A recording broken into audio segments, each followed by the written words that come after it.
اشفاق احمد رحمۃ اللہ علیہ فرماتے ہیں کہ مایوسی کو اپنے وجود میں کوئی مقام نہیں دینا چاہیے۔ ہم یقیناً کامیاب ہو سکتے ہیں اور حالات پر فتح حاصل کر سکتے ہیں۔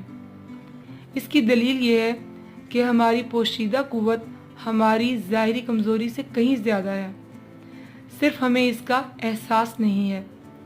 جلدی سے متاثر ہو جانا زندگی کی ایک بہت بڑی رکاوٹ ہے۔ ایک آزاد اور کھلا ذہن نہ تو اخباری سرخیوں سے متاثر ہوتا ہے اور نہ ہی ان سے مجروح ہوتا ہے۔ بابا کہتے ہیں دکھ تو روحانیت کی سیڑھی ہے، ان سے مت گھبراؤ، خوشی مناؤ کہ اس مہربان رب نے تمہیں چن لیا۔